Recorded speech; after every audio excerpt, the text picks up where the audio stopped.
That's maybe a little tall. I mean, that's at your waist, but it's a little. What does it feel like to you? Feels a little bit high. Pull it down just a bit. I'm starting to get the sweats. This room always makes me tired because it's so warm. I know. My blood sugar is dropping.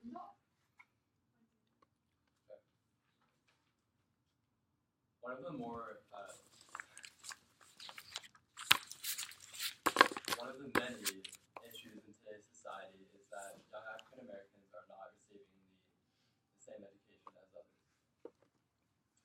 It is almost as if there is a system set up against them that disables them to succeed in their education. I've taken the time this semester to research the topic of poor education in order to inform you about the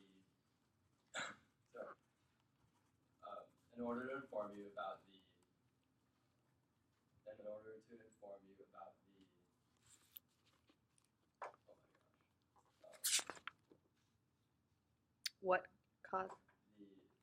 About what cause? The cause of, I'm reading that one word. My audience? In order to inform you about the contributing factors of it, sorry. In order to inform you about the contributing factors that lead to the disparity of quality of education in young African Americans, I will discuss who was involved in the process and where it occurs, some causes to why poor education occurs, and how state and local funding comes into play. First, I will discuss who was involved in this process. To start, the main group that I'm focusing on is young African Americans who are in school, and specifically young African Americans who are in school in poor communities. And the schools in these poor communities are the schools that are providing these the providers of the poor education. And additionally, there are many other races and groups of people that are affected by poor education, but I have chosen to specifically focus on African Americans for my research. The most important aspect in through my research, I have found out that the most important aspect of receiving a poor education is not who you are, but where you grow up and where in the school that you go to. So it's not as much about the race. Although there are many other factors, including the teachers, because teachers can have a great effect on how the students learn and how they develop. But I will talk about that more in my third main point. Now that I have set the background of the who's and where's of the issue, I will secondly discuss a few causes of poor education. There is a misconception that the African Americans who receive poor grades are just not trying and are giving very little effort, but it's just untrue. There are many other factors that are contributing to them not being able to receive the same education.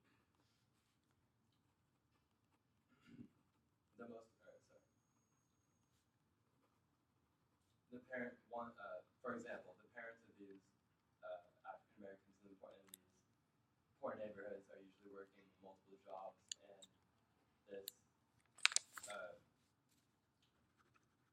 and because they're working multiple jobs, they are not able to focus on their kids and making sure that their kids are focused on their education.